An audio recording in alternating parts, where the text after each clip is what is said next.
Yan, isang mapagpalang araw po sa ating lahat. Ayan. What's up guys? So, update po tayo sa ating mushroom farm. So, pasensya na po at ngayon na lang po ulit na nakapag-video. At medyo na busy rin po kasi. At ayun, sobrang tagal na po nung last na nag-upload tayo. So, ito po yung pong panibagong update natin. So, ito pong nakikita nyo ngayon, ito yung mga fruiting bags po natin na naiproduce po natin within a month. So, makikita po natin, bali, 300. So, umabot po siya ng 1,200 na fruiting bags. Ang size pa rin po ng ating FBs ay 7x12. Yun po yung pong ating plastic na size. So, ito po yung ano natin. Tingnan natin. Ayun. Yan, makikita po ninyo, jumbo size po siya. So, ito po yung pong mga nagawa po natin. Ayan, isang buwan po nating binuno. So, tinesting ko po kung kayang mag-produce sa isang buwan. So, itong buong September po natin, halos hindi ko pa po na tapos itong September. Na-produce na po natin ito. At yun, hinihintay na lang natin.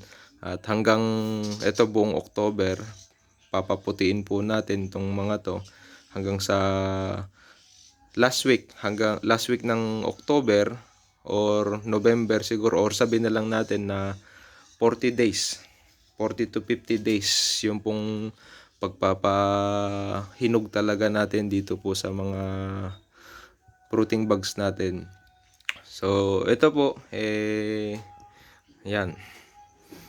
Ito yung mga nagawa po natin. So, ito yung first batch, second batch, tapos ito yung third batch, at ito po yung pong pang last. So, bali, every week po, mayroon tayong gawa. May time nga po na nagkakasalubong po sila. So, ito po, sideline pa rin po natin. Sideline lang po.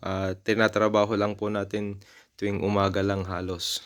Ayan. So, syempre, meron din po tayong mga kasama dito. Meron po tayong tiga bag o nagpo-fruiting bag, ganon. Meron na rin po tayong tigalagay ng binhi. Yung sa pagluluto po, ayan, tinutulungan ako nung papa ko minsan. Minsan ako naman pagka natataon po o tinataon ko talaga tuwing day off ko.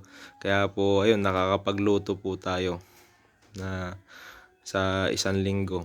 Ayun, isang beses tayo makapagluto. So yun, na accomplish natin tong 1,200.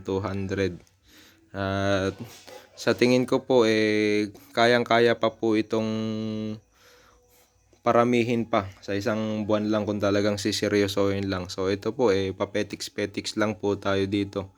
Pero ito na po yung na-produce natin. So yun, ito po pala available na nagtitinda rin po ako ng fruiting bags sa mga gustong magsimula ng negosyo. So yun, meron na rin po mga nag-avail sa atin. May mga order na rin po. Yung iba po dito order na.